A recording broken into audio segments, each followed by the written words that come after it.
Wasabi Wallet. Unfairly private. What's going on, everybody? Welcome to the show. Another Friday, another episode of Why Are We Bullish? We've got a killer panel today, one returning guest and three newbies. So very excited to have some new faces on again. As always, of course, this is live. Anything can happen. So I defer to my friend Bill here. We'll do it live. Okay. We'll do it live. Fuck it. Do it live. I'll write it and we'll do it live. Thing sucks. If you haven't already, like, subscribe, share, all those things are beyond important. They really do help the show and they get it in front of more eyeballs. I am Ben with the BTC Sessions. This is your daily session.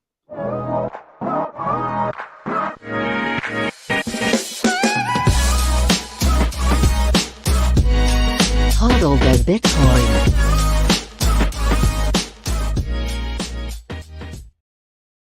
All right, before we dive in, let's take a look at where we are in the market right now. I'm pulling up the bitbo.io dashboard.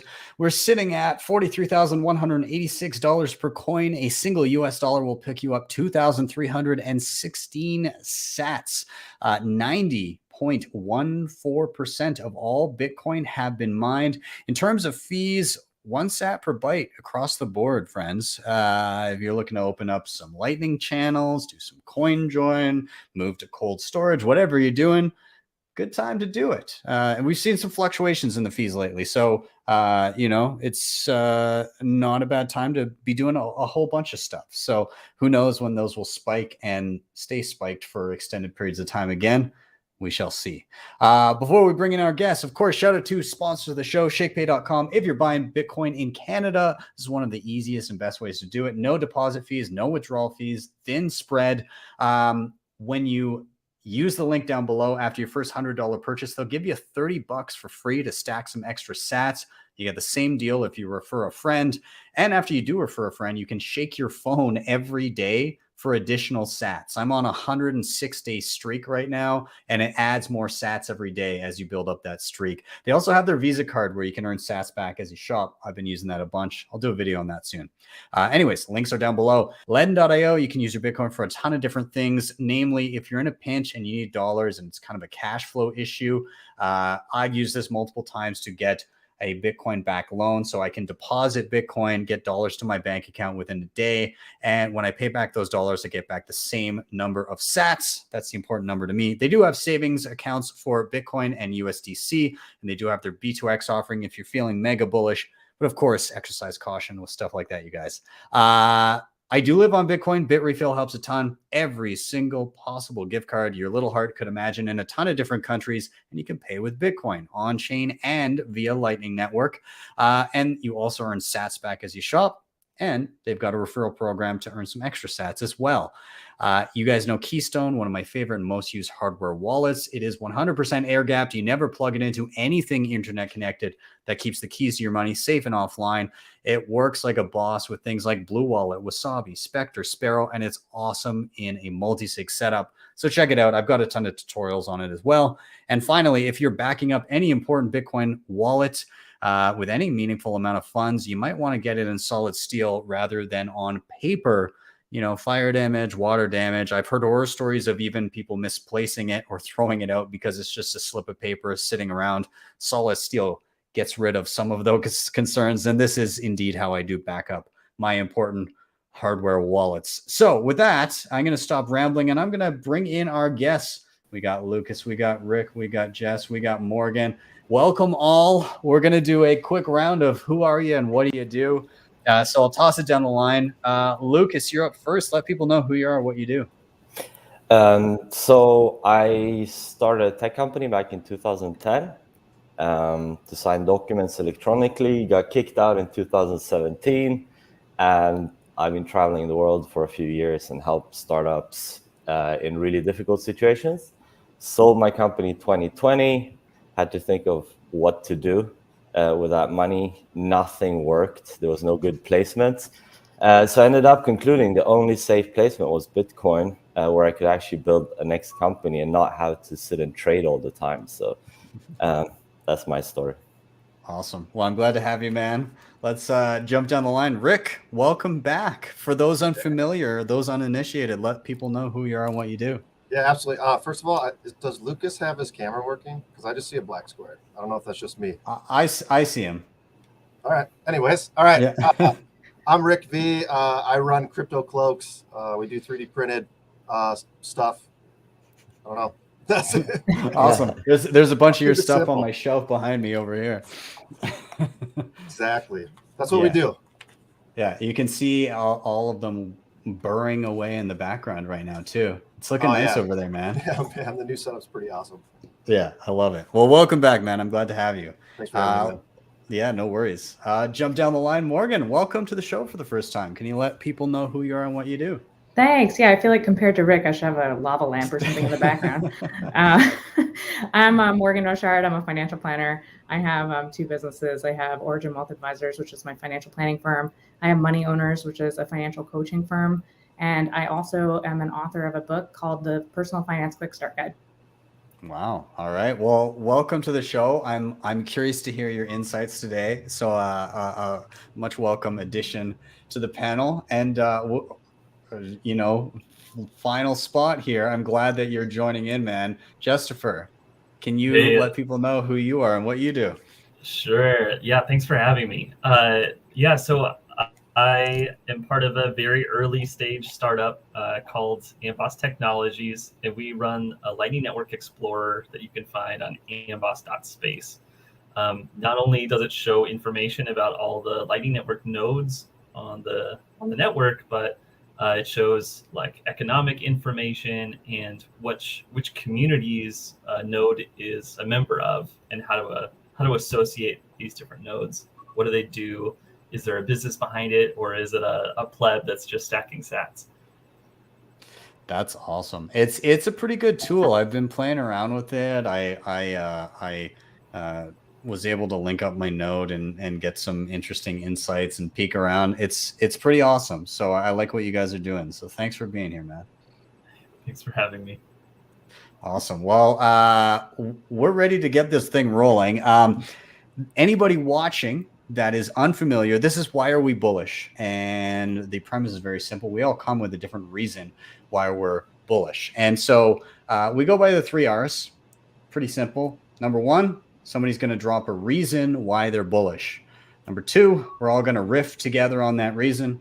And number 3, we're going to rotate to the next person until we were all the way through the panel. So I am going to get us started off with my reason for being bullish this week. And it was actually something that was dropped by Fidelity this week. I was talking about it a little bit yesterday in the news, but I'm just going to bring it up. And it's pretty wild to see a piece like this dropped by an entity like Fidelity. And what they're talking about is they're talking about the game theory of countries adopting Bitcoin, holding that as reserves, and potentially central banks doing the same. And I'm just going to read a few quotes from this because I'm picturing myself reading this in like 2016 and my brain melting because some of the quotes in here are wild. So it says the investment firm believes a high stakes game theory is playing out that would leave early adopters of the cryptocurrency, Bitcoin in particular, better off than their peers. Quote, if Bitcoin adoption increases, the countries that secure some Bitcoin today will be better off competitively than their peers. Therefore, even if other countries do not believe in the investment thesis or adoption of Bitcoin, they will be forced to acquire some as a form of insurance. Then they go on to talk about China making the ban and everything. And they said, it isn't surprising that we think an outright ban will be difficult to achieve at best. And if successful, will lead to a significant loss of wealth and opportunity. And then they go on to say that we therefore wouldn't be surprised to see other sovereign nations acquire Bitcoin in 2022 and perhaps even see a central bank make an acquisition. So this coming from Fidelity, talking about the game theory and the first domino that is that is El Salvador and some other nations eyeing it. We have, you know, potential plans from Tonga for late this year, potentially, to bring something to Parliament. But to see an institution of this size talking about the topics that Bitcoiners typically talk about, and, you know, we're all tend to be in our own little bubble, but to see this from, you know, this is an article that you would send to your skeptical uncle and have him go, oh, holy shit, this is real. So, I mean, I'm just curious. First of all, have you guys seen this week? And secondly, what are your thoughts about kind of this moment of, is this like a vindication for Bitcoiners? Is this yeah, we've been talking about this for years and now people are seeing it? I'll just open it up to everybody. Anybody who wants to jump in, thoughts on the whole Fidelity thing? I'll hop in first if there are no other takers here. I mean, I think it's interesting from a multitude of standpoints. One, that countries who are starting to be interested in aren't really the main players that you typically hear about. And so, like, for instance, you would think, okay, maybe the US would take a first move or China would take a first move on this, where they want to be the first to acquire Bitcoin. And obviously that's not what's happened.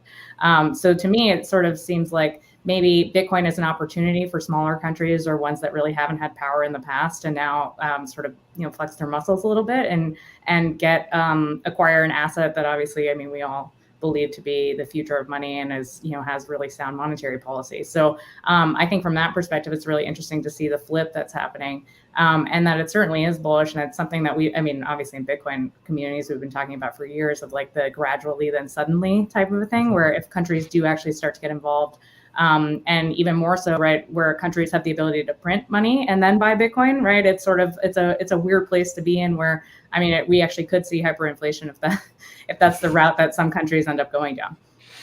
Yeah, I mean, at what point does that? I wonder at what point that tipping point hits where somebody's like, I'm not accepting that particular fiat for Bitcoin. There's no way I would, you know. At what point do we get there? And I like what you said about kind of the smaller guys getting in first, because it's almost the same trajectory that Bitcoin followed for individuals as well. Like it's kind of it's almost coming in from the fringes and working its way into kind of the middle and the mainstream, because the people that have been most disenfranchised, that have been basically locked out of any sort of international banking system, they get it. Or the people that have also been most disenfranchised by hyperinflation, they get it. But then you get the other end of the spectrum, where at least on an individual level or on like a company level, people whose job it is to protect purchasing power, whether for themselves or for shareholders, are starting to recognize it too. So you're getting these polar opposites, and it's slowly working its way in. And I'm wondering if we'll see the same on a nation state level, where El Salvador gets it. What's the first large country that goes, oh shit, we kind of get it too? Maybe we'll dabble. For sure. I'm wondering too, also, there are some wealthier nations out there with sovereign wealth funds, if they're just like, well, you know, put about 1% there, you know, see how it goes type of a thing, rather than like the opposite side of it, where like the US government, well, obviously the US government actually does have Bitcoin, right? Because they've seized it. They haven't sold it yet. So maybe like their first move would be not to sell it. But like the US government isn't actually running a surplus, right? So they would theoretically be printing money to then go buy it. Yeah. I don't know. How about the rest of you guys? Is there anything here that stands out for you, or are you excited to see items like this pop up in the news? I mean, how can you not read that and just get bullish on itself? Because it's pretty much just stating that everything that we have collectively been brainstorming for years is coming true. Like, the people that held all the cards are losing it finally. Like, the little guys are starting to get power, which is what we've wanted ever since the start. So it's amazing to see, and that's a huge bullish point right there. Mm-hmm. How about Lucas or Jeff? Do you guys want to add any thoughts? I mean, I'm a big believer in the idea that the US is bound to adopt Bitcoin as a reserve asset. And because of the Triffin's dilemma, the U.S. has been increasing the debt of the country for so long that the U.S. has no other option. It could hand over the reserve currency status to China or a basket of currencies, the SDR, or they could hand over to Bitcoin and pretend in the meantime, oh, Bitcoin is bad, do some marketing, make everybody think that US is kind of like Bitcoin skeptic, and under the radar, just integrate the whole banking system, make, Grayscale keep their Bitcoin, MicroStrategy, build up. So there's like a reserve within the country that they could seize when they want, and basically make all consumers buy Bitcoin and have easy access to Bitcoin, do remittances in Bitcoin. And basically it's this, I believe that actually it's happening from the center of gravity, from the US. US is driving this, but at the same time, pretending the US is not driving it and preparing the rug pull of all times. While China and the EU is like, oh, we're going to do a SDR together with Bank of International Settlements, and later, ta-da, Bitcoin, and everybody else is fucked. Yeah, you're very optimistic there. I mean, I would love to see that, but I guess we shall see. Jess, what about you? Yeah, I think as far as Bitcoin adoption goes, it seems to surprise no one when like the tech bros and stuff, like they get into Bitcoin, but everyone seems to be caught off guard when these countries that are far away from traditional finance start to adopt this, and like even these very conservative financial institutions similar to Fidelity or like traditional finance, like they're starting to realize, like, of course this is catching on. Like this past year, I spent a month in Turkey, and I got to like witness some of the inflation happening, and it was really eye-opening to see like this that people just wanting to adopt this, and you saw no price dip. Yeah, absolutely.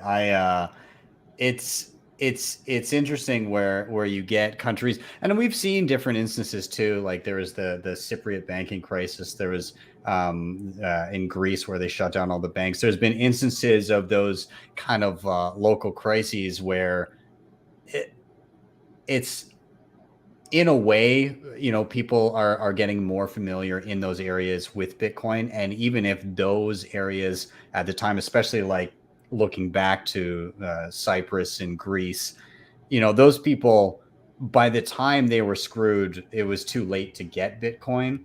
But people on the outside looking in started to go, ooh, maybe I'll get a little bit of Bitcoin in case that situation happens here. Especially people in other parts of Europe may have been eyeing that when it was happening in Greece.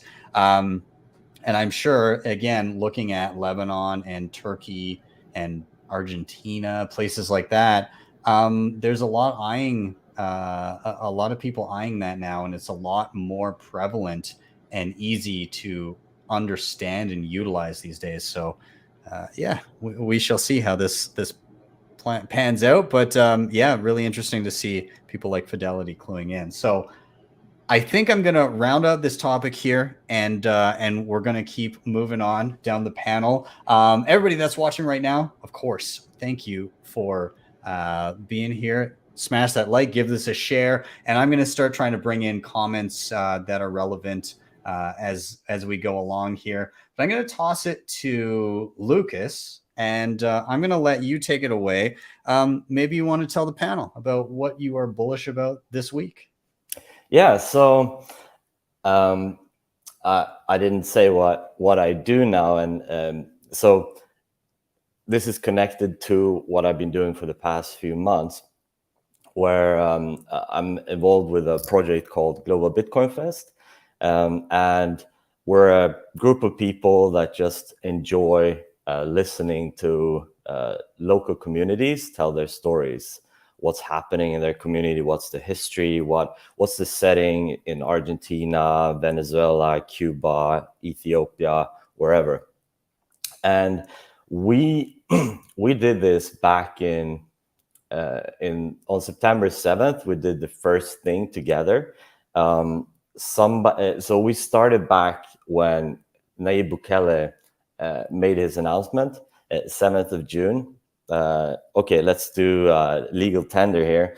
So we started having Twitter Spaces where we were giving away sats in Latin America, Cuba, Venezuela, El Salvador, Mexico. So we formed a small group of people and chatting in a Twitter chat. And then one guy had this idea, okay, let's do a Twitter Space 24 hours on the day. On the 7th of September, let's do a non-stop 24-hour space. So we decided to separate out 24 sections and have communities join in from all over the world, 1 hour slots each, and talk about their community and kind of celebrate together the adoption of Bitcoin. And what I was really taken back by was how powerful this idea was. Like, there was so many people that just joined in and like, yeah, let's do this. And like we organized this literally in 6 days, and we had Japan, Australia, Tonga and Greater Polynesia, Vietnam, Hong Kong, Nigeria, Sudan, Ethiopia, Greece, Venezuela, Cuba, El Salvador, Argentina. I mean, like, communities from all over the world were taking these slots, and we didn't have much time to like assess what the actual quality would be of these spaces. And then we did 24 hours non-stop, just awesome content. It was just one space that was kind of like, not really maxi, but everybody else was really knowledgeable, communities that have been like really diving deep into this. And we got so inspired that, okay, let's keep doing this on a weekly basis with one new country every week. Yeah. So on Sunday, we're actually going to do Argentina, was just announced. Last week, we did Guatemala. The week before that, we did Indonesia. Before that, Japan. Before that, Costa Rica. And what is this an emerging pattern where people seem to have these dormant cells. People have been kind of doing their own thing. They didn't kind of know what they could contribute or do, and then they've been like building up all this knowledge by themselves and kind of orange pilling friends here and there, and now they're like emboldened by everything that's happening. So for example, I talked to a Bitcoin Akasi in South Africa, and he was like, look, I didn't know how to apply my knowledge, but now I got so inspired by Bitcoin Beach in El Zonte. So I started this with my surf kids that I'm kind of supporting. There's 40 kids that I'm trying to, from impoverished communities, I'm trying to help. So now I'm bringing Bitcoin as part of their education and making it part of my project and making like a small Bitcoin beach here in South Africa. And there's all these small stories where all these community builders have built up knowledge for so many years. When I first dove into Bitcoin in 2017, there was so little. I felt it was so hard to find good quality knowledge. I found Andreas Antonopoulos, and like that was kind of it when I was trying to Google it. And so I got all fooled by, the shitcoin stories and everything. And I just went all in on shitcoins, and then I lost, 98%. And now I really believe that we're hitting a critical mass of educators, and they are also enabled by tools that we didn't have back then. So we have Twitter Spaces, for example, yes, and also streaming platforms like this. But so it's so much easier for everybody to connect and kind of teach each other. And of course, Lightning Network that, we'll talk about later, but like, it's so easy to just demo to a person, and the person just goes, boom, whoa, what just happened to me, So that's why I'm bullish. And I think that's why we're enjoying to do Global Bitcoin Fest, because we just get to hear all these amazing stories. Yeah.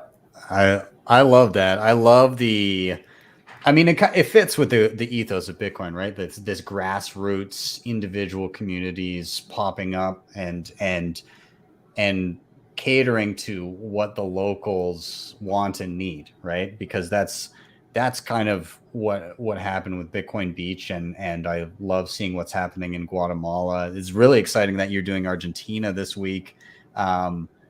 Just it's so cool to see all these communities around the globe. It also, I really love traveling. Well, when I can, but I do really love traveling, and so I would love to visit a lot of these communities in person and meet space, and actually, because there's nothing greater than getting together with a group of Bitcoiners. It's like seeing your long lost family, because a lot of Bitcoiners, they don't get that day to day. I'm lucky in that I at least get to do this once a week and chat with other awesome Bitcoiners. But like, I think that's part of the reason why people watch stuff like this or join in those spaces, is because they're craving that interaction with people with like-minded values, and that see something that not a lot of people yet on the globe see or understand.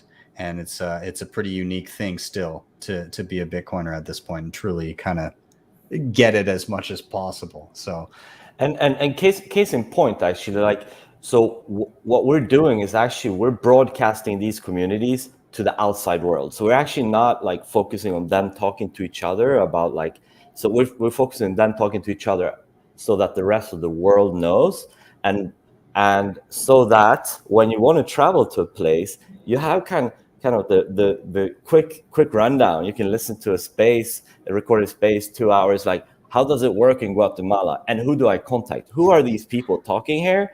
So they can connect me to others.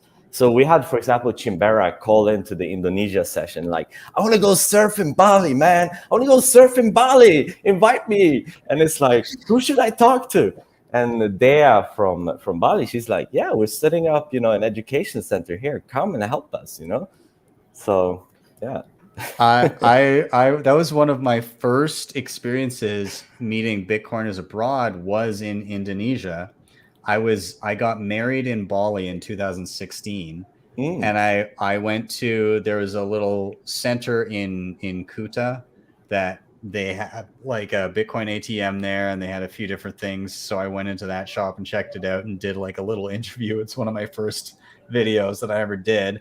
And then I also went to Ubud, and then there was a center called Hubud in the middle, and it's basically like a working space, but they had a Bitcoin ATM there, and I kind of talked to the staff. It was really cool. And yeah, it's these international communities. It's so awesome.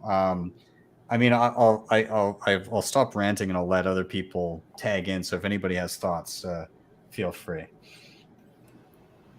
Yeah, I'll go on about the whole tribe thing. Like that's a hard thing to find. And like I just moved out to Colorado from Minnesota, and it was awesome. There's a lot of Bitcoiners even closer here than I had in Minnesota, but the way that we can find tribes and like pinpoint people to start meeting up and just even grab a beer. When you sit down with a Bitcoiner, like one-on-one, and just drink a beer and bullshit and go over like all the stuff in Bitcoin, it is the greatest thing ever. I don't think I'll ever stop loving that. And that's like my favorite thing that I've literally realized now. It's awesome. Yeah, absolutely. Jess, you were going to say something. Take it away. Yeah, like personally, I love going to Bitcoin meetups. And this year, since I'm doing full-time Bitcoin and working for myself, which is like what Bitcoin enabled, like I'm able to go travel and see the little microcosms of like Bitcoiners. Because like if you love Bitcoin, like start a meetup, and all these other Bitcoiners will be attracted to come to your place. Like right now, I'm in an Airbnb in Portland, just like going to attend the like 13th Bitcoin birthday party. and just to like see the different culture in different parts of the world, different parts of the U.S. It's huge to like not only like create a community locally, but then be able to share that community globally, since we're all on the internet. So yeah, really cool stuff that you're doing, Lucas. We are doing. I'm just one of a big bunch of people from Zimbabwe, El Salvador, Argentina, all over. So yeah. Awesome. Morgan, if you want to jump in. Yeah, I'll piggyback on all of the sentiment here. I had a moment. So I went to Big Block Boom back in 2019. And then shortly after, went to a financial planning conference with normies. And I remember having a moment when I was at the financial planning conference being like, nobody's talking about Bitcoin. This sucks. And I found the guys who work over at Wealthbox, and I know that like the CEO is a Bitcoiner. So I like went over to their stand and started talking to them, and like we immediately started talking about Bitcoin. And there's something about it. There's a magnetic pull in the universe that Bitcoiners have towards each other. And we just like, we can't help it. And obviously the more these communities pop up and the more people get into it, right, the farther the reach goes, and the more people who are going to be pulled towards it. I want to see you at a financial planning event and refer to the room as normies. Yeah. see the reaction, because that would be fantastic. I'm sure it would be outrage and shock. Yeah. There'd be a little bit of that. That's okay. No, you can tell them that you've got orange pills for everybody. Yeah, exactly. Yeah. Well, that's awesome, Lucas. I love what you're working on. I'm so glad that you brought it up. And I can't wait to see more of it. I'm going to try and jump in some of those spaces when I see them pop up. Do you know when the Argentina one is happening? Yeah, we're doing 8:30 p.m. Argentina time. So that's 3:30 p.m. California time, I think. Okay. Yeah, I'm having to convert the times all the time. And what I'm in Vietnam, so it's like 6:30 a.m. Vietnam time. You know, actually, speaking of Vietnam, again, I was there like when I got married. We did a kind of a tour through Southeast Asia and hit a bunch of different places. And this was 2016, and I had just started the channel, but like my wife, we ran into, and maybe it's just because subconsciously she was looking for it, but she saw more Bitcoin related stuff on that trip than we had seen ever previously, like just like ATMs and different things around. And like, even we were down in Ho Chi Minh, where they have like the tunnels and everything. And literally like, she went to, you can like go on the back of the truck and fire the Rambo gun. And she was like, it was like, you know, you pay like $30 for half a second of like, and that's about it. But we were there firing that gun, and she gets off the truck, and on the ground there was like a Bitcoin sticker that somebody had drawn. Like, it was just random little things everywhere, and she thought this was just like some stupid hobby of mine. She's like, maybe there is. And same thing, we're in Laos, and we wandered into a random little bar, and she goes up to grab a beer at the counter, and she comes back, she's like, you're not going to believe this, but they accept Bitcoin here for beer in 2016 at a random pub in the middle of Laos. So it's everywhere. It is everywhere. That's very interesting. I think now I haven't seen that much. I mean, the Vietnamese, there's maybe it was more like playtime back then, but like I think now as it's become more serious money, the Vietnamese, they really don't like to show off or show that what they have.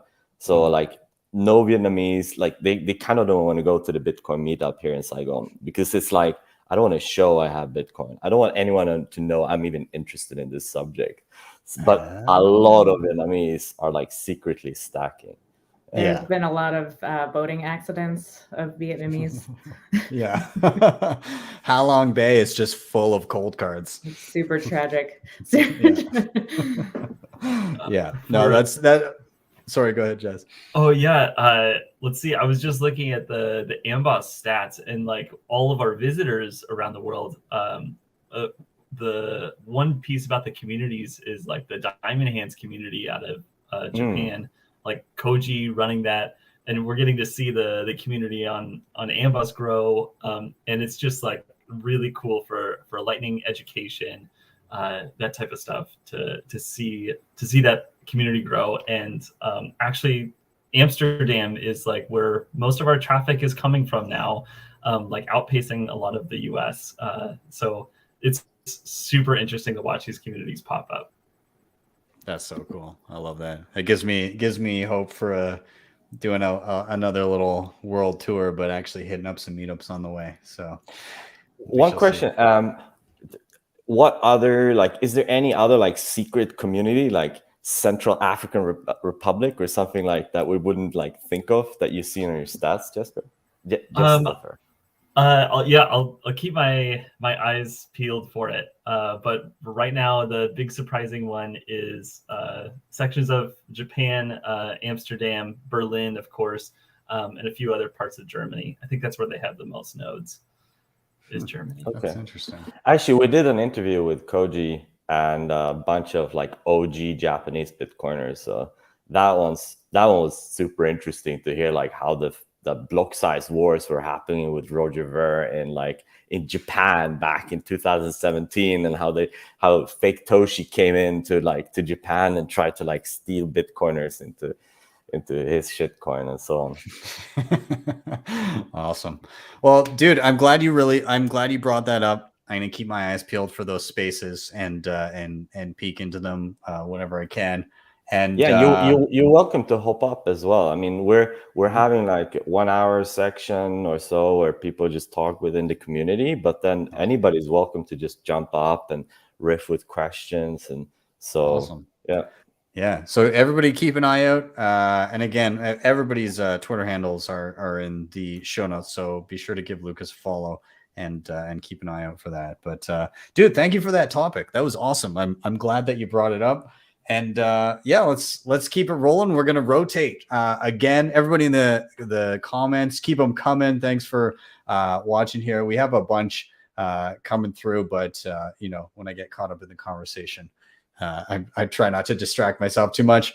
But yeah, everybody watching, smash that like, give it a share, all that good stuff. We're gonna rotate over to Rick, dude. Let me know what are you excited about this week? All right, I got two things. I don't know if that's allowed, but I'm going to do it anyways. Breaking the rules. Yeah, right. Sorry. So the first thing I'm absolutely bullish on in Bitcoin is Bitcoiners getting 3D printers. Like that is a whole different aspect of self-sovereignty on another level. And that's one thing is like I build Crypto Cloaks up is always trying to get Bitcoiners to get 3D printers for like the 2FA movement, or even just like if something breaks around your house. I had a story where I tried to get Christmas hooks for this past Christmas, and all the stores were sold out. So I just went on my design software, designed a hook, and then 3D printed my own hooks for my entire house.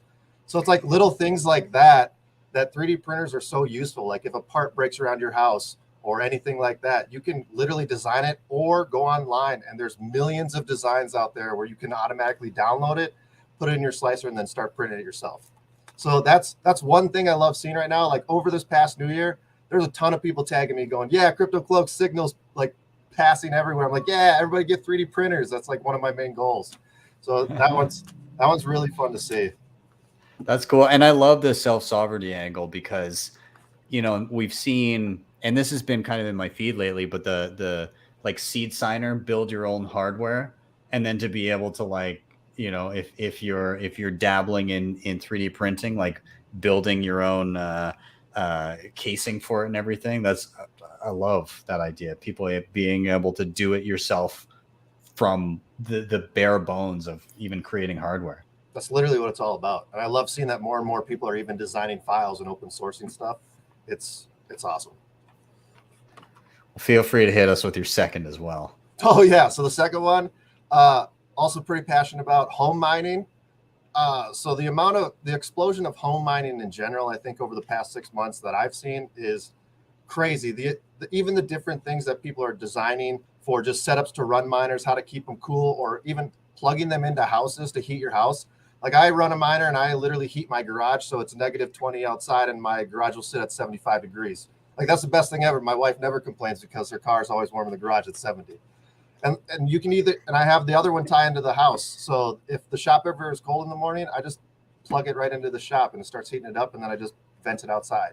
And you look online, like people are heating up hot tubs and stuff with coils, and it's mind-boggling what people are coming up with. But it's really awesome to see how that whole home mining aspect and technology is changing and really growing in itself. Like it's a whole nother part of Bitcoin that I hope everybody at least runs like an S9 in their house someday, because it's crazy cool to just mess with it. Yeah, that's super awesome. I love both of those because I mean they both are they're the same theme, right? The self-sovereignty aspect of Bitcoin, like not your keys, not your coins, but also, you know, don't trust, verify. And there's an aspect of that to, you know, doing things like you're building your own hardware, but then being able to make things for, you know, make your casing for your hardware, make your shell.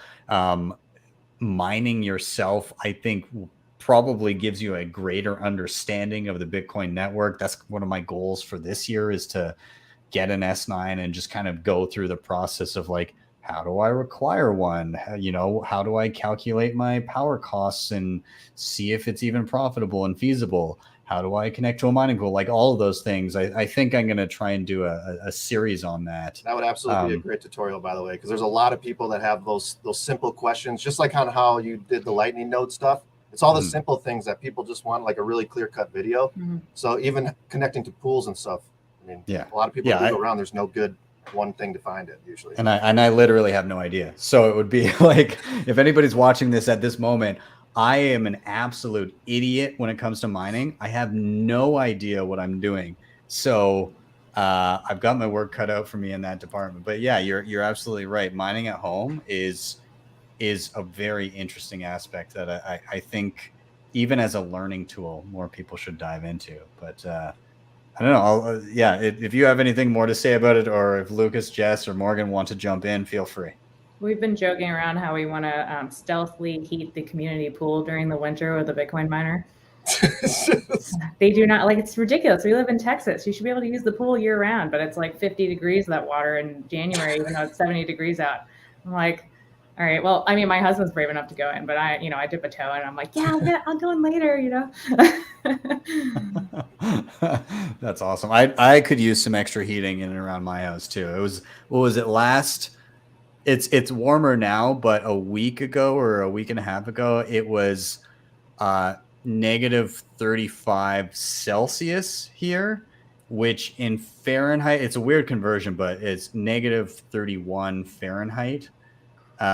You could, if you took boiling water and you stepped outside and you threw it, it freezes instantly. It's crazy. Yeah. Used to do that in Minnesota when it was negative 50 with the wind chill. Yeah, exactly. Okay, as a Swedish, this is close to my heart, you know, because that's part of why I emigrated from there. It's just, I just can't stand that. But so the home heating aspect, I think is really interesting. Rick, have you measured are you warming your house with your mining? Yeah, so I have an S19 plugged into the ductwork in the cold air intake right before it goes through the filter to go into your furnace. I have one S19 plugged into there. So it literally will pull that heat up through the filter and then distribute it. So I run the fan on the furnace 24/7 just to circulate the air. And then it also pulls in that S19 heat into the whole house. So slow, it's not much, but it definitely keeps up a couple of degrees compared to where it is. So do you have any measurement or like how much you save? Like, is there any like financial component that you know? Oh man, I haven't tracked US dollars on that. All I care about is when I'm home mining, I just care that it's KYC free. That's the only thing. Yeah.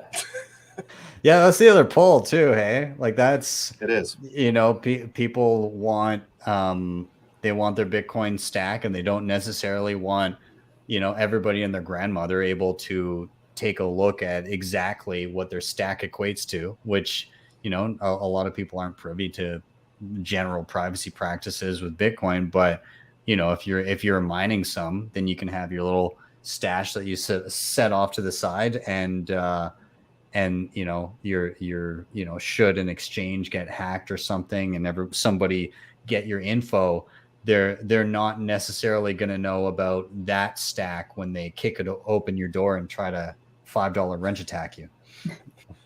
Yeah, I think what we'll see in the future is like a whole bunch of more like home heating and just more applications on using that heat towards, instead of just blowing it out in the environment or whatever, use it and bring it somewhere else. Heat pools, heat hot tubs, heat your house. Yeah. Might as well use it. I think that'll be for my garage. We're probably going to do a garage in the next couple of years. That'll be my heating solution out there. Absolutely, man. It works. Like I have a 2-car garage, and that one S19 keeps it at 75 all the time. Damn. It's nice. It's real nice. That's awesome. I could probably make the case to my wife for that rather than putting in heating. Pays for itself, man. Yeah. Sweet. Plans. All right. Awesome. Anybody else want to jump in on any mining or home 3D printing stuff before we round out and jump to the next? Sure. That the 3D printing that came along with like Umbrel, where like folks are wanting to like customize their nodes, that was really exciting to see, because like each of these nodes has a personality, and like one of the reasons that we include a referral to Crypto Cloaks is so that we could like see all those like cool nodes come out. And I see that like 3D printing, that self-sovereignty just goes hand in hand with Bitcoin to really push it further and make it cool and have a personality. Absolutely. That's why I say Bitcoin's personal. Your node should be too. I love that tagline. Awesome. So question on the home mining, like also one thing that I've been wondering about is how do you are you able to easily connect to like satellite? I mean, a Blockstream satellite, or is that like a super hard? I mean, if you get a satellite on your house, I haven't set it up yet. I tried to in the Minnesota house, and I had a satellite dish, and I just never got around to it because I'm a terrible at like coding and in command line. So I need to learn on that, just on that aspect. But ever since Blockstream came out with their satellite kits, I think it's a lot easier to just plug and play and get connected. And then once you're connected to that, I think I saw Samson say something about how you can connect to the satellite with your miners, and that's what would have, you could have prevented that in like Kazakhstan or whatever about it. So yeah, I was actually thinking about Kazakhstan. Like it really showcases what may happen when like we'll have a global shutdown of internet everywhere, when they want to reset the financial system, like make the reason to like, oh, now we have CBDCs everywhere. Ba-bam! Right. So like you kind of really want to make sure that there's enough home mining that's connected to satellites, so that we're not relying only on those like big mining farms. I honestly think you'll have more Bitcoin satellites in the future, not just one from them. Just for the fact that if a government wants to say, well, screw the internet for you guys can't do anything anymore. Well, you can still mine and you can still produce blocks and do hashes. I think you'll see a huge increase on maybe Bitcoin satellites and just being able to connect to that aspect to keep it going. Yeah, that's huge. Again, like it's and in the instance of Kazakhstan, when they did shut off the internet, like now all of those miners that just migrated from China are like, oh Jesus, but it gives them whatever doesn't kill Bitcoin actually does make it stronger, because everybody's looking at that going, okay, how do we solve that issue? Because I mean, it's just jurisdictional, but there are ways around it, and you can use something like Blockstream satellites and still be able to continue on. I think that's a huge hurdle to clear, but I'm sure there's people looking at that now saying, well, let's just in case. I actually heard that it was 18% of the mining network was in Kazakhstan at this point, but only 15% went down. I'm not sure this is the actual number, but that would in that case mean that those 3 extra percent have either some way to access like some backdoor to the operator internet or satellite. Yeah. Well, I can't speak to that. I have no idea, to be honest. All right. Any final thoughts on this one before we jump? Buy a 3D printer. Yeah, there we go. You heard it. You heard it here. Buy one. Maybe I should get one. I should. I'll do that. Awesome. All right. Well, Rick, thank you. I'm glad that we got to talk about both those things. We're going to rotate. Of course, everybody in the chat, again, thank you for being here.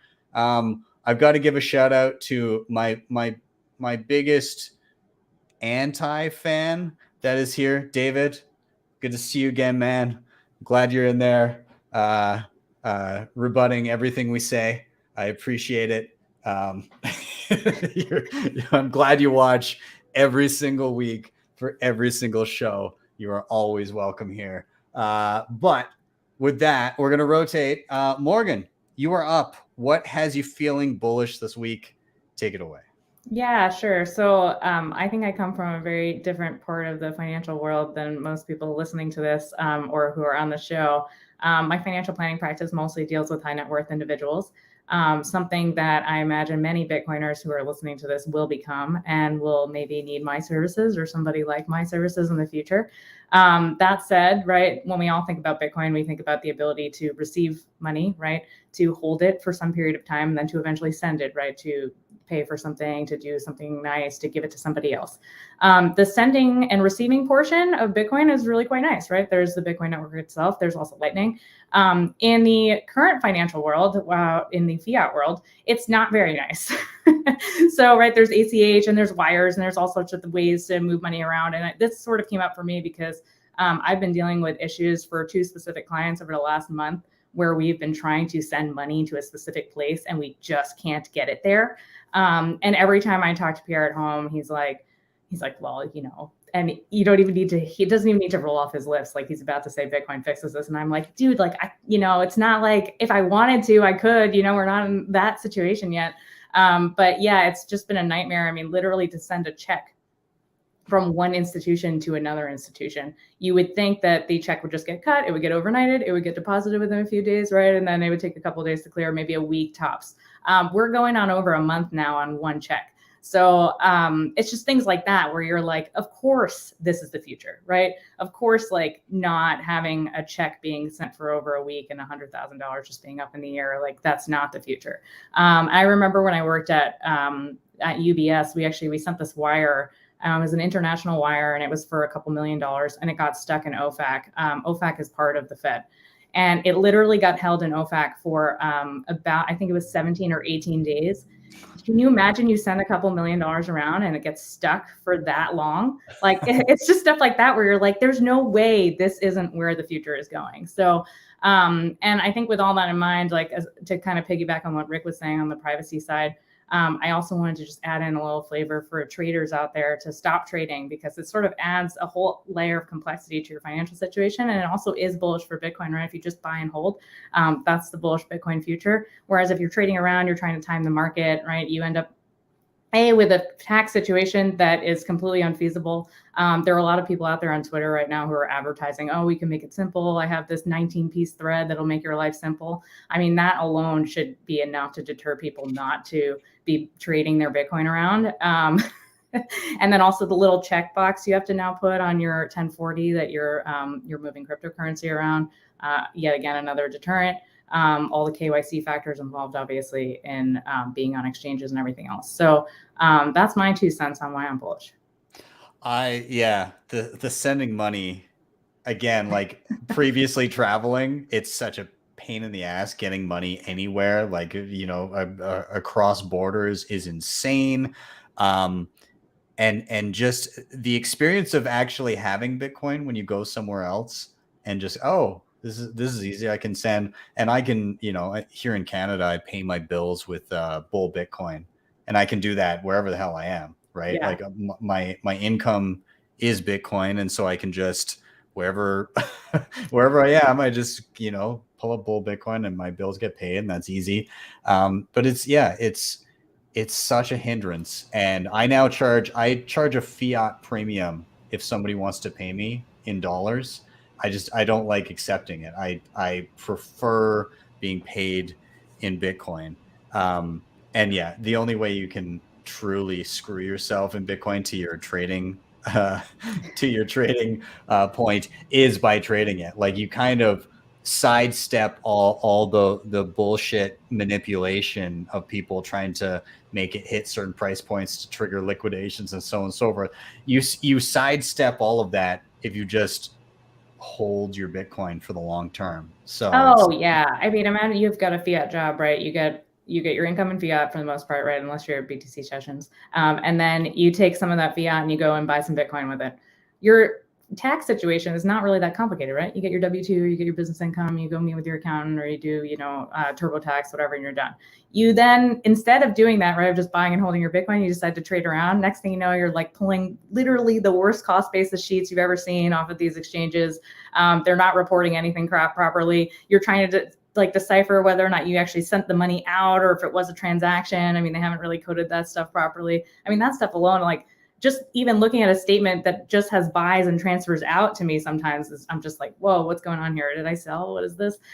So, I mean, maybe people who are smarter than me can look at these sheets better, but I think for the most part, the amount you actually have to pay an accountant to look at that, or the amount of time that you're spending sifting through that, that alone, that cost, I mean, is enough should deter at least, many people. However, I think the promise of what you could make if you trade the Bitcoin price correctly, right, is what keeps people in the game. Stupid games, stupid prizes. Exactly. Anybody else want to dive in? Anything that Morgan said? Yeah, I'd like to jump in and just say I totally agree with the whole transacting overseas anywhere is the hugest pain in the ass. So I buy and pay for stuff all over now, and try to do a place in Turkey, and it was through credit card, and we tried wire transfers and nothing was working. I go, can you just accept Bitcoin? Because I'll send it to you. And within 10 minutes, it was done, compared to trying to mess with a payment for 2 weeks. So it's just stuff like that. How can you look at that and be like, that's not how can you say that's not the future? It's crazy how easy Bitcoin makes transactions.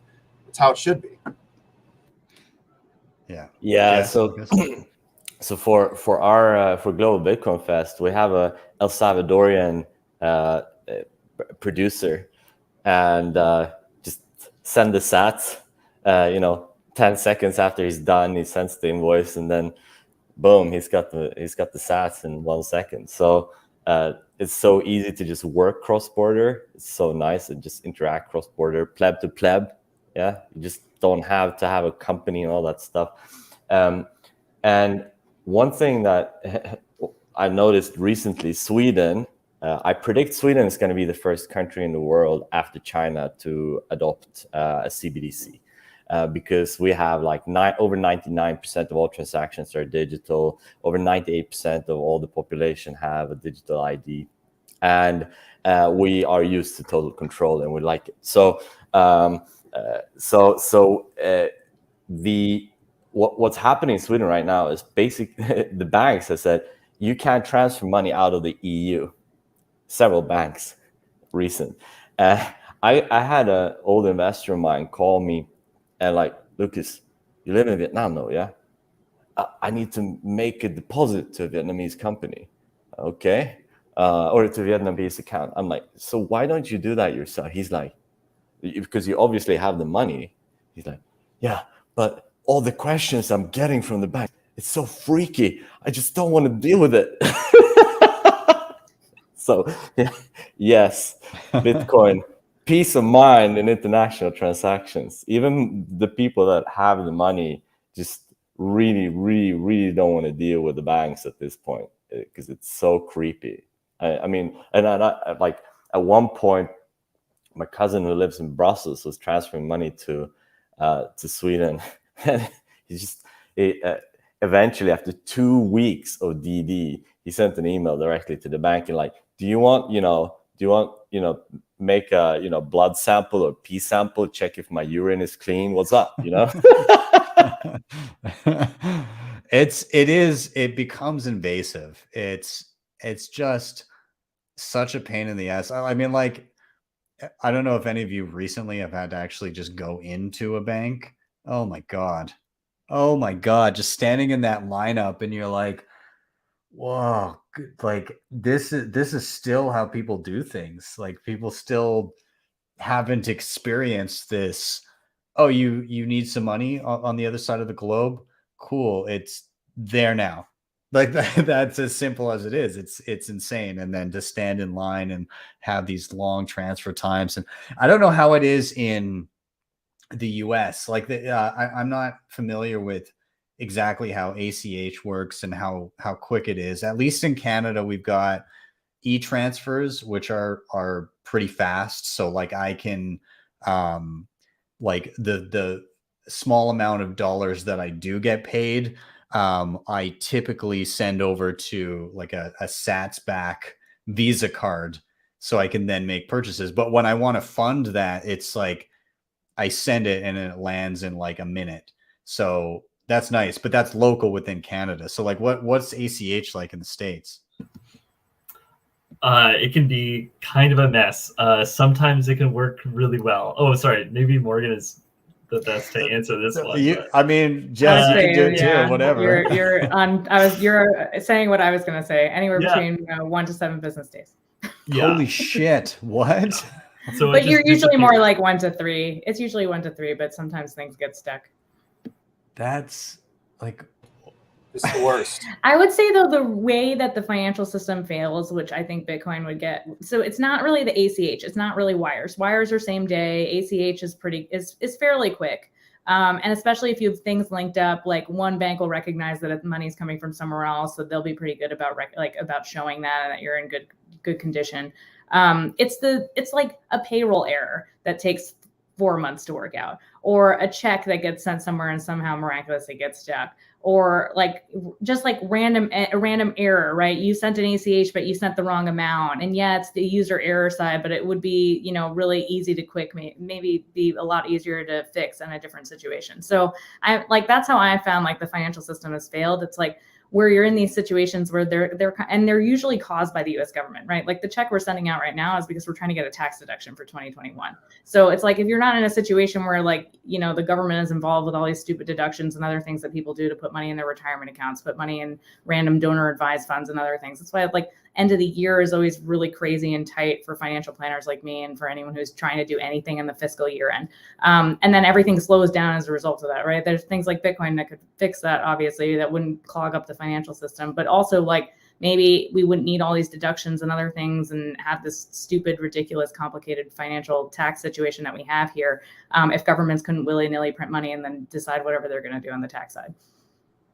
I think also on the transfer side, I think there's an active policy now. Many banks that have adopted a policy of actually making transactions hard on purpose. So for example, a friend now tried to deposit to an exchange, and they were actually it's a known exchange that within the EU. They could check it easily. Instead, they were kind of scaring this person like, oh, there's a lot of fraud here, you can lose everything, and just like really creepy questions to like, you don't want to take the money back, you sure? And so that was one approach. Another approach I've noticed, so I transferred some money out of Sweden in a few steps, and every single time the banks did the same thing. 2 times they typed in the wrong information. Then they have a policy saying we can't change it after 2 times. And then the receiving bank is like, the information is wrong, so we have to send it back. Every single time they did the same thing. And this is people that are working with transfers every day, all day. For sure, they know what they're doing. Finally, it reached to me, there can be no other reason than purposefully. Maybe they're trying to make extra AML KYC stuff. I don't know, but it's really bizarre. Yeah, there's been a lot of pushback from traditional financial institutions that have not been friendly to anything related to Bitcoin, right? I've had friends that run Bitcoin related businesses that have had endless numbers of bank accounts just shut down because they just don't like it. Regardless of how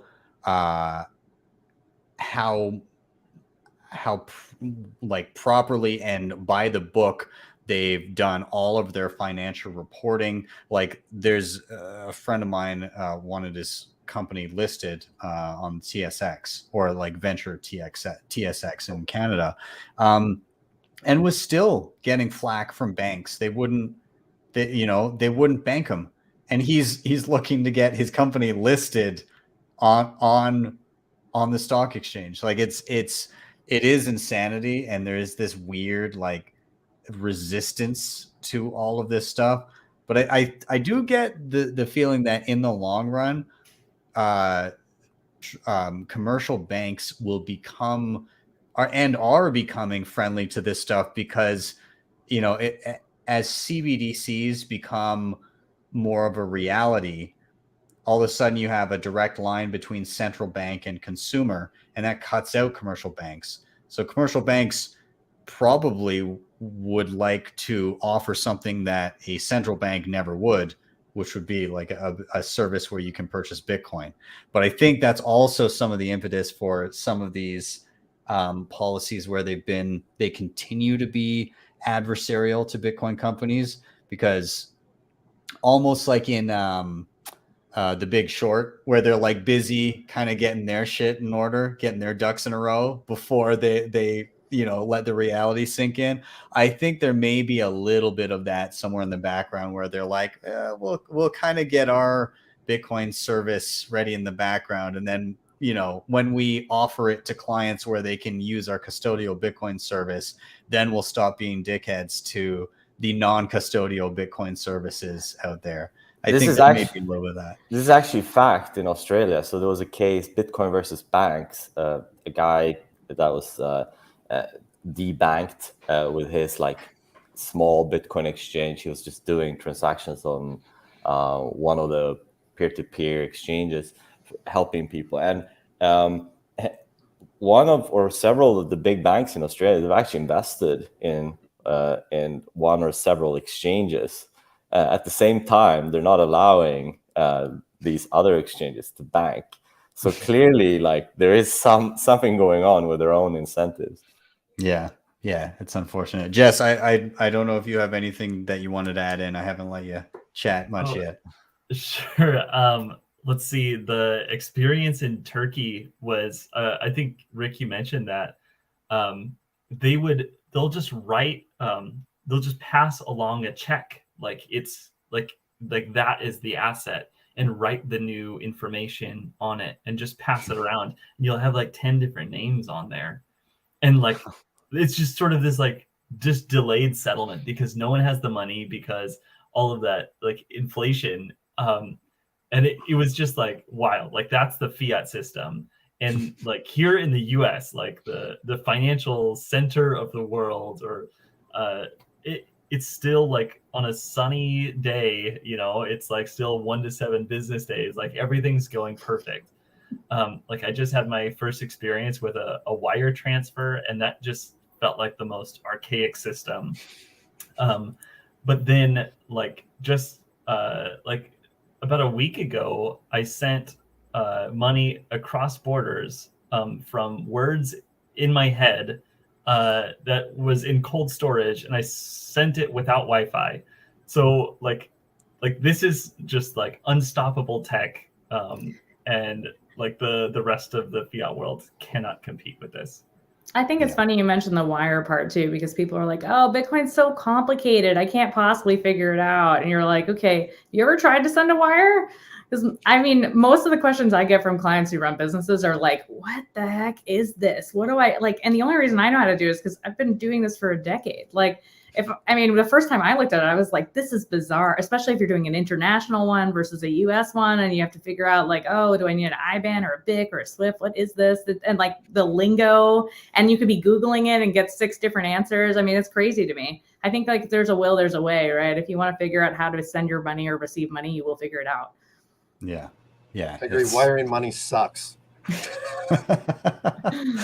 So I think the general consensus of the panel is the legacy financial system is trash, and Bitcoin fixes this. Is that about right? Yeah. Okay.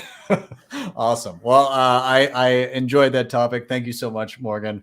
We're gonna jump to our final one. Everybody that's in the comments, again, thank you for being here. Keep it going.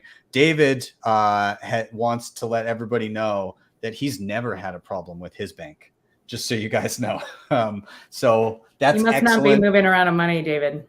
Yeah. So, but and he also would like everybody to know, Rick, particularly for you, David has real heat, not other heat. I was unaware that there's different types of heat. But thank you for the comments, David. I appreciate it. You are a valued viewer of this channel. But I digress. Jess, you are up. Let us know what has you feeling bullish this week. This week, it feels like so much has happened, but at the beginning of the week, Cash App announced that they were doing Lightning withdrawals. And so this gets me particularly bullish because Cash App, I think, is like one of the easiest, like user-friendly tools to use to like do finance stuff. It's like, I mean, it's got the name and it's just like a couple of buttons, and it's not very complicated. And they just added like some really cutting edge Lightning technology that is actually interoperable. And so like anyone that like runs a node will like be able to send Bitcoin to themselves. And they can even just like hop it to another wallet and do it privately and still like disguise like which node is actually theirs. So I'm particularly excited about it because like the more commerce that happens on Lightning, the more rewarding it is to run a node, which of course helps my business. But I just think it's really cool. Like some of the things that we've like watched is like just people like yourself, Ben, have like run a node and everybody wants to connect to your node. And it's cool to not only have like just a connection, like write a comment in a chat, but also like open a channel and have a meaningful financial connection that like lasts months and whatnot. And you can like participate in their financial lives. So this Cash App announcement was just like the first step into like just connecting very user-friendly tools to this expansive financial network that is growing like gangbusters. Yeah, it seems to be more of a trend too, right? Like Cash App is a big one for people to get. Yeah. And that's a big one for people to get kind of their first Bitcoin experience and Lightning experience in one. That's impressive. And when that's one of your first experiences and that's an option on a platform as large as Cash App, then the narrative of Bitcoin being slow and expensive is immediately dismissed, right? Because that's your first, oh, what's Lightning? Oh, that was instant. Great, I have it. I have the money. It's in my own wallet. What the hell are you talking about? It's slow and expensive. And same on Twitter, right? Like you could send a transaction from Cash App to somebody on Twitter or Strike or whatever it may be. There's so many things that are kind of hitting, and Jack Mallers regularly hitting these interviews and talking about Lightning, and Jack Dorsey working so hard to kind of get it to the forefront of most people's kind of first touch point with Bitcoin. It's, again, that narrative, that slow and expensive narrative is being crushed. But some people are still like some of the shitcoiners are still hanging on to it. It's like they haven't even taken a moment to look. Almost like they're like, I saw, what was it? I think it was a bunch of .eths were having a little CJ together, and they were saying that the Lightning narrative is dead. What are you talking about? I use it every day, every single day, multiple times at this point. I don't know.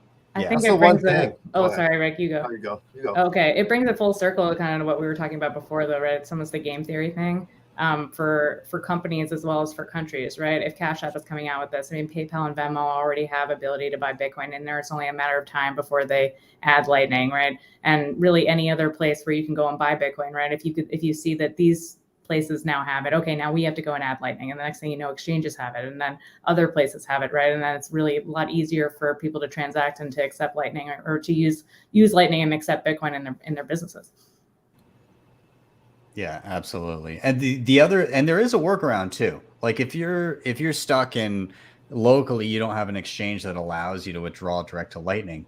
You can just, and I think I've got like a 2-minute explainer on this I'm dropping next week. But basically, get like Breeze Wallet or Moon Wallet or Phoenix or whatever, and it's literally direct from your exchange, withdraw to a regular Bitcoin address within any of those wallets, and the second it lands and gets a confirmation, it's now instantly accessible via the Lightning Network. Like it's everything is in the background. You don't need to think about it. It's just I'm receiving a Bitcoin payment and now I can use it on Lightning. And it's non-custodial, right? It's your Bitcoin. It's not held on behalf of somebody else. It's yours. So even if you don't have access to Lightning withdrawals, well, you can get it direct into a Lightning wallet if you want. So one thing that's really emboldened me with the Lightning Network is seeing these reactions when I told people like, okay, look, I'll give you Bitcoin in one single minute. In 1 minute, just get on your phone and you'll have an account and you'll have the Bitcoin in your wallet in 1 single minute. And then people are like, I don't, okay, I'll take 1 minute, and then they'll do it, and it's just boom. So it's like after you had that experience, or after they had that experience, they just it's so hard for them not to be interested. It's like that's why some shitcoiners are like, no, I don't want to try. I'm good. Like it's almost like they don't want to experience it because like they don't want to break that worldview. So yeah. You're right. That I don't even want to. I think it was in Miami for Bitcoin 2021, and I was talking to a girl again. Like she was literally attending the shitcoin conference. It was actually called the shitcoin conference, happening in Miami at the same time, and I was like, well, I mean, at least you're self-aware. But then she was talking about demoing Litecoin or something to people, and how you can't use Bitcoin. It's cheap and or it's slow and expensive, and Lightning is all custodial. And I was like, that's not true though. You can get a Lightning wallet right now, and I can. And then the pushback that I got as I demoed, I was like, okay, hit receive, and then type in an amount to make an invoice, and then I'll send it. There'll be a QR code like normal, and I'll send it. And the act of adding a value first, she was like, well, I'll try explaining that to a regular person though. And I was like, but and now that's not even like, that's about to be not even the case. It's going to be like, you have a Lightning address, right? So like even that argument is gone. So yeah, I mean, they're all falling to the wayside and grasping at straws. If your shitcoin's marketing shtick was X number of transactions per second, you're gonna get fucking wrecked at this point. Yeah, just having to explain like an on-chain withdrawal from an exchange. And normally you have to choose like the priority of the withdrawal, and then they see it in their wallet. And of course their question is, well, why does it say unconfirmed? And it's like, oh no. But now that they have Lightning, it's not even a question. It's just done. There's not a question about priority. It's just, oh, we paid 0 fees to send this, and it was done in an instant. So like huge user experience improvements. Yeah. So Jestopher, you've been doing Amboss for how many years? Let's see, we launched in May of last year. Okay, so yeah, because I was curious, like how long you've been like monitoring really close. But I guess before you started Amboss, you were probably already kind of diving into transactions on Lightning and like looking into the volumes and so on, or what? Because I'm curious to know like what is the ramp, like what's your, when you've been looking at it day to day, what's your impression of the ramp up? Like, do you have any thoughts on that? Yeah, I think I downloaded Eclair first on my phone, and that was my first channel to Poyo feed. which was like the chicken feeder. And that was in, I think, early 2019, maybe late 2018. And then from there, I got my own node, and then started learning how to be a good routing node. And then I think maybe midway through like 2019, I like started to like get it and start to like earn some routing income. And then from there, I was like, okay, we need way better tools. And that's when we I teamed up with the dev behind Thunder Hub, and we started building Amboss. And now it's like the go-to explorer. We've got 17% of the network has already claimed their node on our site. So yeah, it's growing really fast. And the network itself is growing like 5% per week for the most part. So it's been growing a lot. Hey, like it's the amount of Bitcoin sitting on Lightning, the number of nodes, like that's been growing quite quickly. Like it's been an explosion this year, or I guess 2021 from what I've seen. Yeah, and it's like if another coin wanted to add Lightning, like they could. It is interoperable, but apparently none of them have been able to develop that far on this basic like Lightning money sending technology. So like, you know, I don't have to call them shitcoins. I just say we'll develop the best money transmitting technology. Yeah, join up. Awesome. I'm bullish on Lightning. And I can really recommend everybody to like actually throw a Lightning giveaway party. It's really fun. I mean, just gather people on Twitter Spaces or like get them together in a bar, or like do whatever, and just like we did that all the time before, and it's just really fun. I'd like to do a local one. I'd like to do a local, like everybody get together, get out your phone. We did one.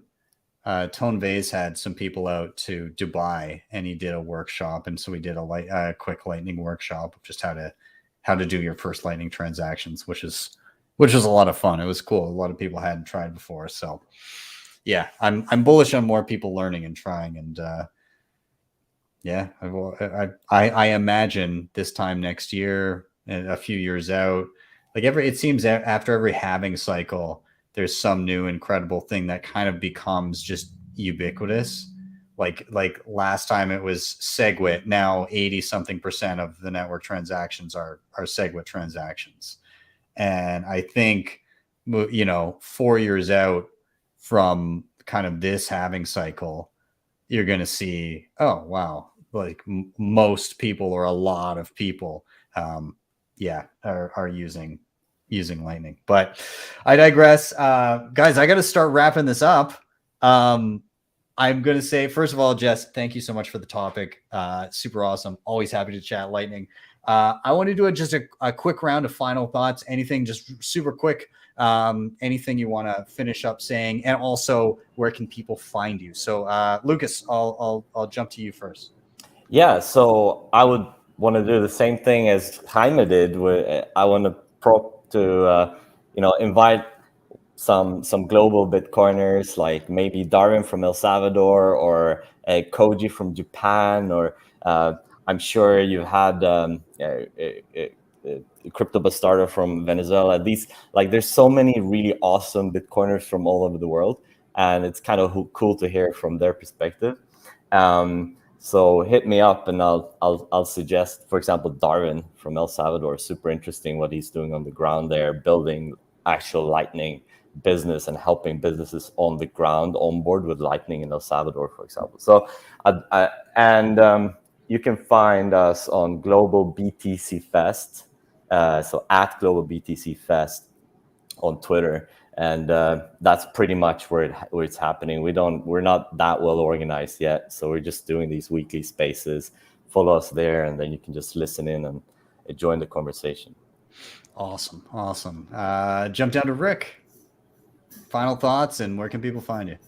Yeah, absolutely. Everybody should buy a 3D printer and run it. If you're a Bitcoiner, your next tool should be a 3D printer besides a node, just saying. Also, if you want to get into 3D printing or have any questions on it, join us. There's a link. I don't know, Ben, you can put it somewhere after the show or whatever. 3dprintingbitcoin.com will take you to our Telegram group. And then also we have another link that brings you kind of to a page that shows you all the basics about getting into 3D printing, printers, filament, stuff like that. And that's 3dprintersgoburr, BRRR.com. And then if you ever want to get a hold of me, I'm at RickV3D, and I'm also running the Crypto Cloaks Twitter one. That's me. So, yeah. Ben, you're muted. I was going to say, sorry, the timing of the burr in the background was absolutely perfect. Yeah. Yeah. That's great. They're busy. Morgan, final thoughts, and where can people find you? Buy and hold. Stop giving yourself tax problems. Create estate planning problems with your buying and holding. Then you'll need me. You can find me. I'm at Morgan with an E Rochard on Twitter. Pierre and I also have the Bitcoin for Advisors podcast. It was intended for other financial advisors to get into Bitcoin and get good information from it, but we've been getting really good feedback from anybody who's listening, advisor or not. So check that out as well. We're on all the major platforms. And if you are interested in financial planning services, you can find me at OriginWA, like wealthadvisors.com. Awesome. Thanks for being here. And Jess, once again, final thoughts, and where can people find you? I think we talked a lot about starting communities. So I think it really does start at grassroots. I think there's Bitcoiners all over the world. So yeah, join up and find your squad.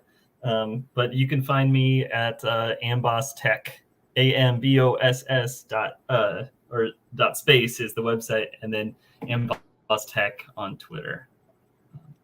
Awesome. Thanks for having me on. Yeah, thanks to all of you for being here. I really enjoyed the conversation, had a lot of fun, and of course, you're all welcome back anytime. So I'm going to kill your audio video and do a quick outro. If anybody sticks around, I'll say a quick goodbye afterwards. So thank you all for being here. Cheers.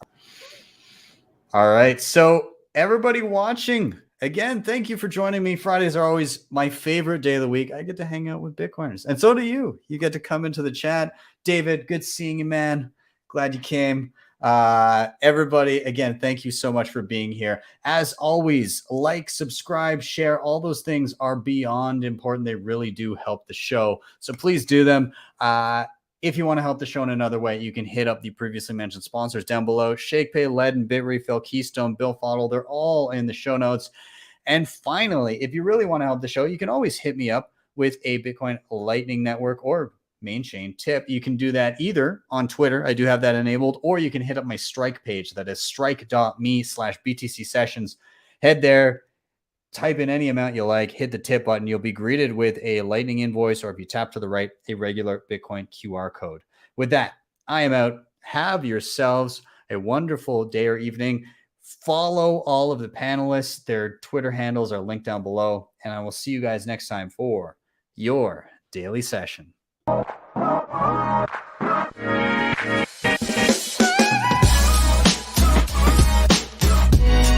Hodl the Bitcoin.